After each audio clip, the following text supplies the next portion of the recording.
750.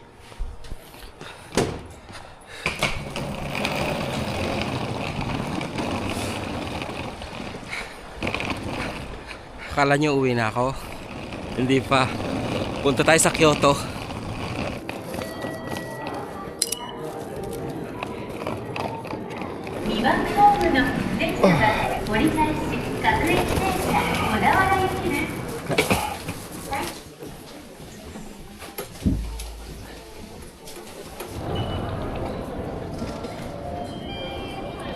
Wait, tanong muna tayo.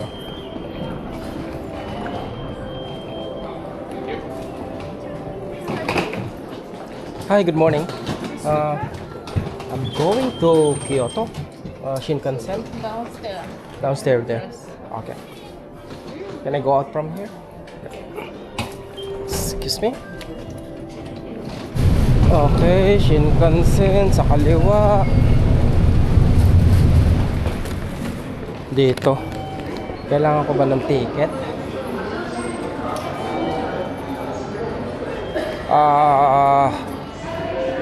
Hi, good morning. Can I use this going to Kyoto Shinkansen? Okay, check. Yeah. No, you use the card. You buy one Shinkansen ticket. I need to buy ticket. Okay. Thanks. Yeah.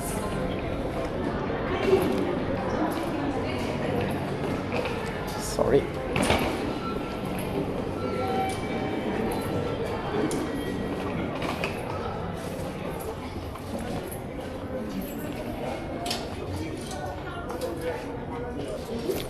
So, nag-fill up ako na ito para iaabot ko na lang sa kanya. Sa fill up na to, nakalagay kung saan ka pupunta, kung gusto mo na ba umalis agad, kung gusto mo ba yung Shinkansen mo, walang stop, walang transfer. Para i-scanin niya na lang, hopefully mas mabilis. Direct. Arigatou gozaimasu. So, nagbayad ako ng 11,770 yen. Walang reservation yon. Pwede ako umalis anytime today. Pero kukunin ko na yung 10-11. Kailangan ko lang munang mag-almusal. Gusto ko chicken almusal. Ayoko ng tinapay.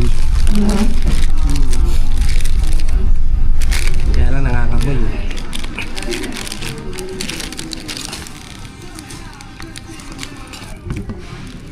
Ang mahal ng pamasahe, no? Magkano yun? Kulang-kulang 6,000. 11,770 yen para sa Shinkansen. Pag-usapan natin yung budget.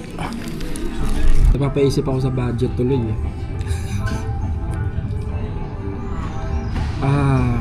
Sa totoo,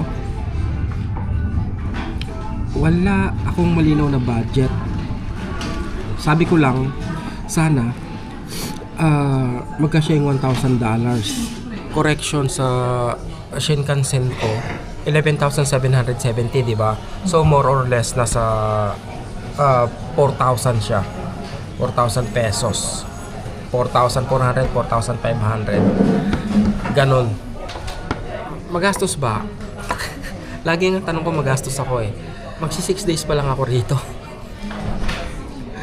So, nakagastos na ako ng 50,000 yen. Kanina, nag-withdraw ulit ako ng 50,000. Bukod pa ron, yung may expenses ako sa credit card. Yung ibang hotel ko, ibang accommodation ko sa credit card. So, hindi ko alam kung saan pupunta yung gastos dito. But the thing is, gaya ng sabi ko sa inyo, I'm on the side na hindi ako masyadong nagtitipid. Maaaring nagiging considerate ako pagdating sa tutuluyan. Kino-consider ko talaga kung ano. Pero bukod doon, ano pa ba? Mostly nga sa pagkain lang. Paulit-ulit yung kakain, which is affordable naman eh. Di ba, imagine 400 pesos, makakain ka ng ramen na meron ka ng karagi na isang piraso, meron ka pang ano ba yung isang sides nun? I mean, the point is, kung gusto mo magtipid, pwede, 'di ba? Kung gusto mong mas konti yung budget mo, let's say 25,000 or 15,000, labas na yung ticket mo, baka pwede, baka umubra, 'di ba? So, nasa inyo talaga. Nasa inyo talaga. And I think yung pinakamalaking gastos na kinukonsider nyo siguro is yung pamasahe sa aeroplano. So, yung trick is mag-book kayo ng mas maaga at sa Google Flight kayo magpunta. Google Flight. Doon nyo i-type yung date, makakapili kayo kung magkano. Kumbaga, ganun ginagawa ko eh. Check ko sa Google Flight, nakalagay doon kung anong date yung pinakamura. So, yun. Good luck.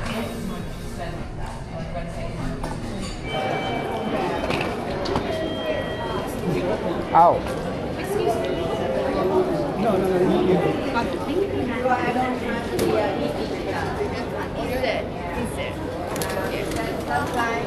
Arigato.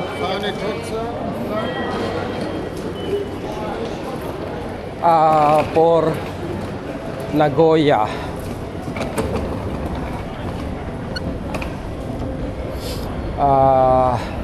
Nagoya, Shin, Osaka, or Shin, Yokohama, Tokyo.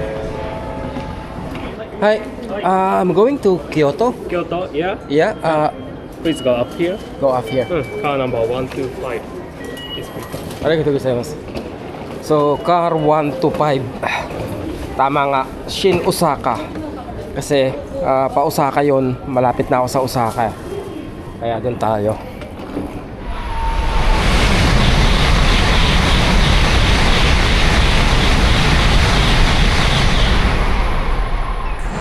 Napakahaba ng bullet train na to.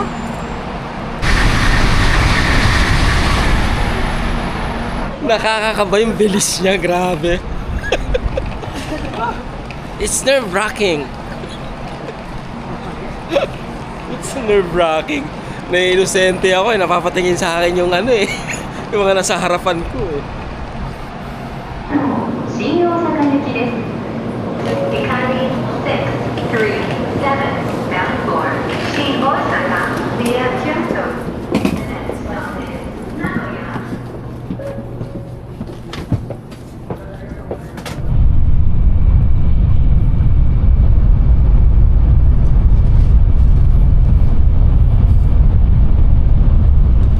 Gusto ko maganda yung view bago ko kumain.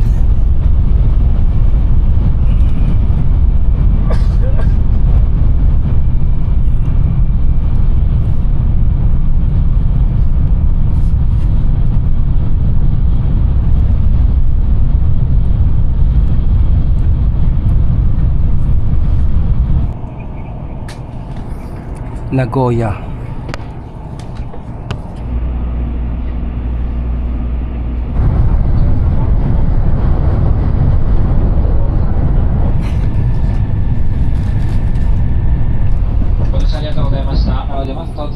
Maibara. Pangatlong stop na to. Sunod na Kyoto.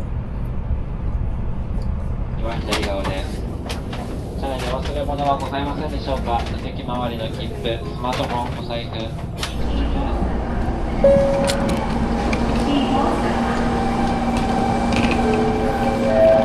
Welcome to Kyoto.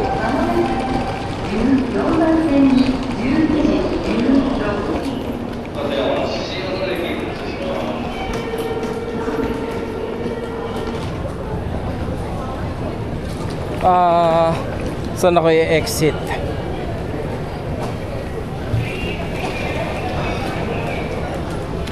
Mula rito, maglalakad na uli ako papunta sa aking tutuluyan. Sabi ni Google Maps 16 minutes eh. So lakarin ko na lang uli. Hopefully wala nang pataas.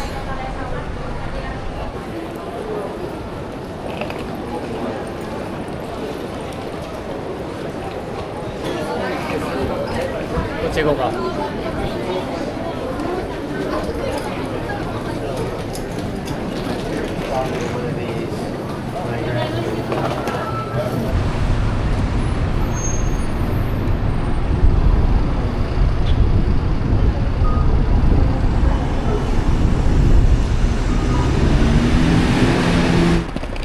Dalawang oras mula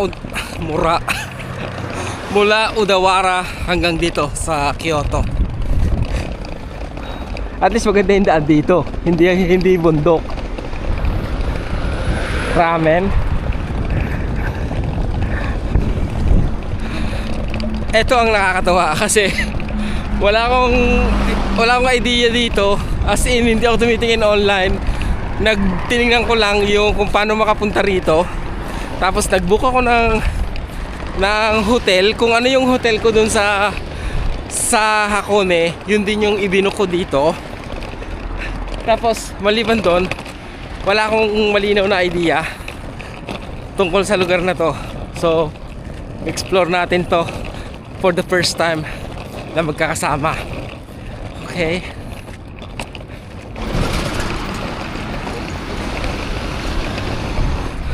Hindi ko maiwasang mapangiti sa sarili ko. Anong ginagawa ko dito? Akala nyo nakarating na ako dito, di ba? Sino mag-aakala na isang araw yung taong walang maibiling gatas ng anak niya ay nandito ngayon sa Japan, naglalakad papunta sa hindi niya alam.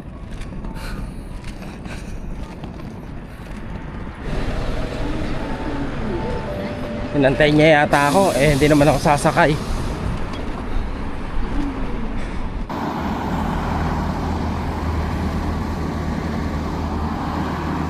Yan, diyan ako tutuloy.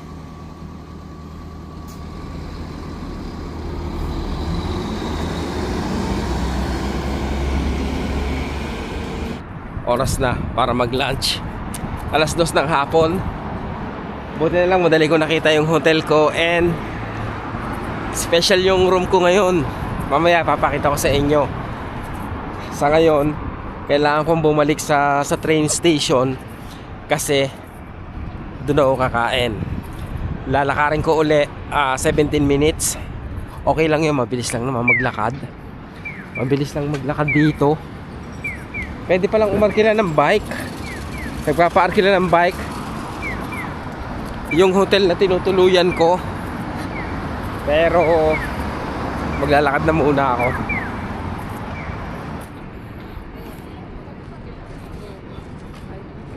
Na tayo sa pinakamalaking mall, Kyoto Tower Hotel.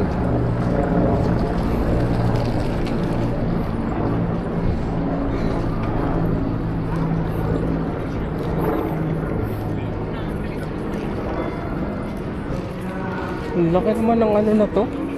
Ano ba yung hotel?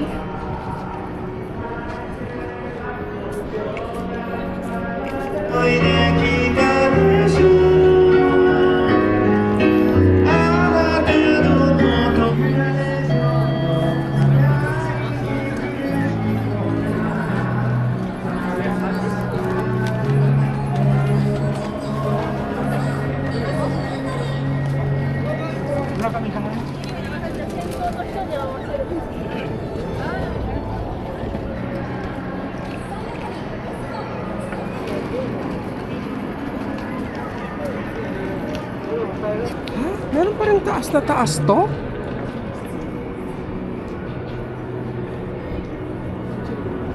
Meron pa rin siyang taas na taas.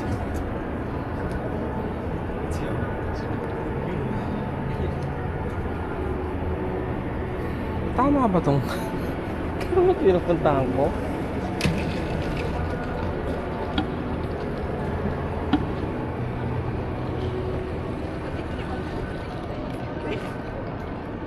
Taas pa? May mga kainan ba ron? Sigurado. Sigurado ka ba? Sige nga, tingnan natin. Walastek. Pang ano na to? Pangatlong escalator. Ang taas. Okay, sa 6th floor daw. Ah, okay. Buti nabanggit mo, Google. Nasa 6th floor daw tayo. Kaya lang, meron pang ano to eh. Ayan o, wanto sawang hagdanan. Let's see. Parang ano to, mga men's. Oh, ano yun, mga menswear. Wait, nasa tindahan ako ng damit. Saan ako lalabas? Ganda, ligaw-ligaw na sa kainan. Andito na ako sa 11th floor. Parang mga special yung mga kainan dito. Parang mga high-end. Tayo rito. Doon lang ako sa ano.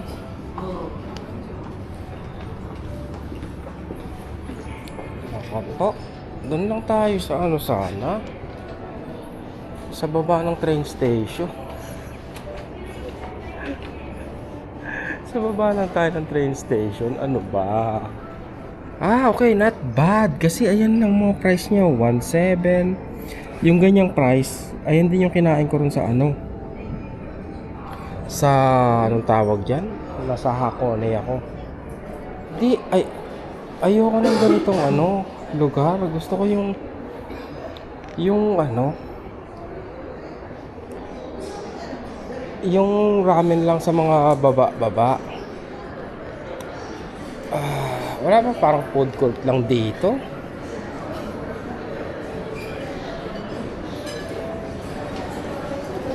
Dito food court eh, kasi hiwalay-hiwalay na ano sila eh. Mga kainan eh. Gusto ko doon lang sa ano, parang Yoshinoya, mga ganun lang. Meron ba rito?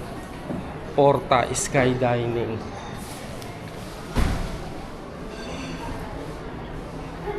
One floor sa baba netong mga fancy restaurant. Nandito daw, sabi ng gwardiya. Yes, ito yung gusto ko. Yes, correct. This is it, di ba?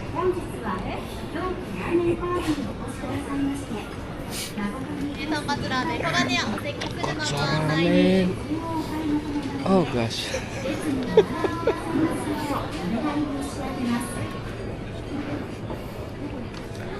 Yan no?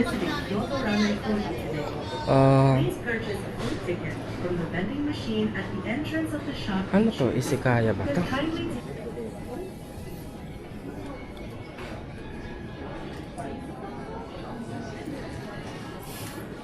Po. Nakita ko rin. Toyama Black Ramen. Toyama Black Ramen. English. Asan yan? Toyama. Ito ba yan? Parang mas gusto ko to eh.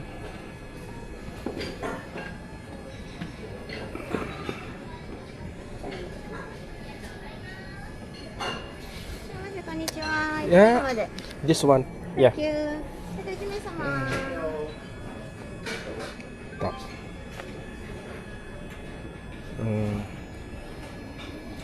Okay. Ticket.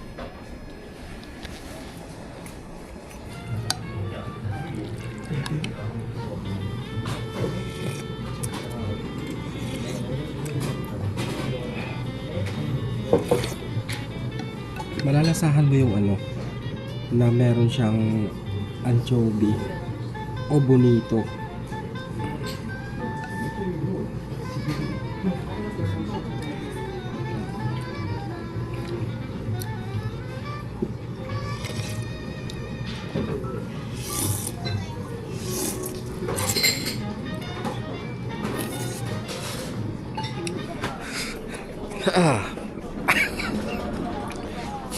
Masarap na ramen. Kulang. May nakalimutan ng orderin. Wala steak oh.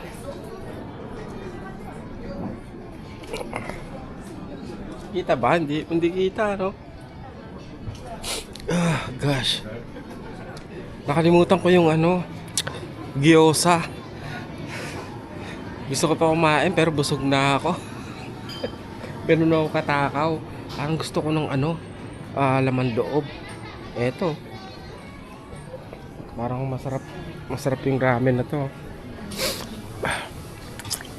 1,000. Magkano yung kinain ko?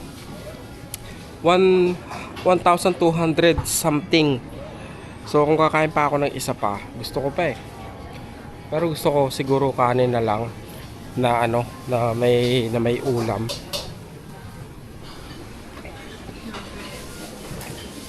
Mga ganun, no.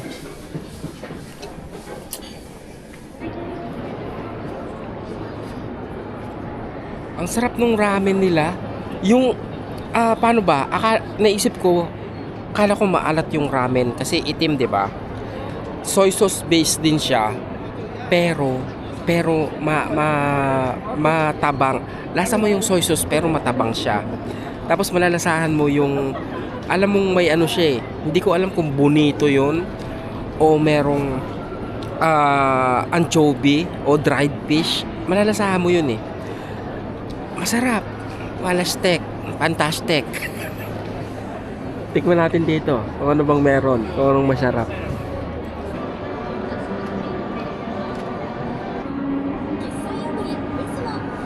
Eto, parang ano raw to eh. Parang mochi. Lumalaban. Tingnan nga natin.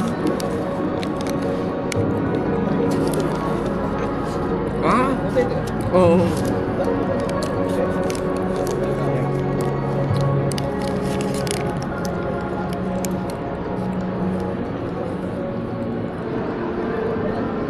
Tikman ko lang kung anong klase yung custard nila. Custard.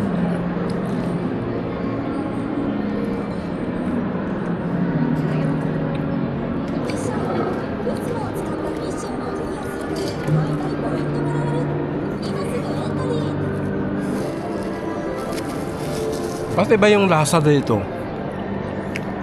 Parang laging mas masarap. Pero may ganung factor. Ano mas gusto ko sa dalawa? Masarap yung custard. Kaya lang para sa akin masyadong matamis. Pero hindi siya ganun katamis ha. Para lang sa akin. Mas gusto ko to kasi mas toned down yung tamis niya. Tsaka yung medyo lumalaban siya pag kinakagat mo.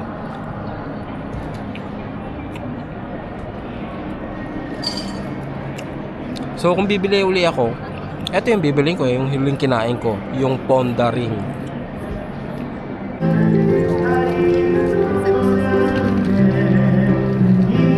Balik ako sa hotel, mag-i-edit, maglalaba, mamayang gabi, lalabas uli. May pupuntahan tayo maganda. Diskuhan. Magdi-disco tayo.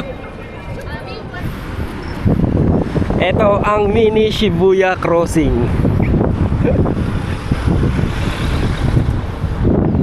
Namiss ko yung ano ah. Oo, babalik nga ako doon. Magpapapicture pa ako kay Hachiko eh. Sa Shibuya Crossing. Hindi ako nakapagpa-picture eh.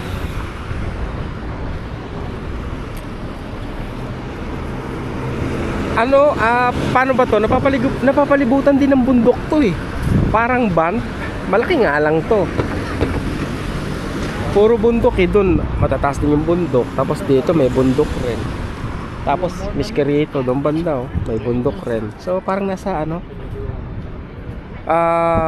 ayun nga, paligid ng bundok. Apa Hotel. Mahal yung Apa Hotel eh. To tiningnan ko. Cannot be. Pero ang ginawa ko ngayon is kumuha ko ng sariling kwarto lang sa ano, sa same na pangalan ng hotel. Kung anong hotel meron ako sa Hakone, yun din yung hotel, yung branch nila rito. Dito ako nagpa-book. Yun nga lang, kumuha ako ng solo room. Oh shoot, ano ba siya, nabunggo? Nabunggo siya? Hindi. Nasira yung bike, katabi niya, nabunggo yata. Nabunggo ba siya? Bigla siyang bumagsak eh. Nandun oh. Oo, sira yung bike. Oo, natabingi. I think nabunggo nga siya. Nabunggo.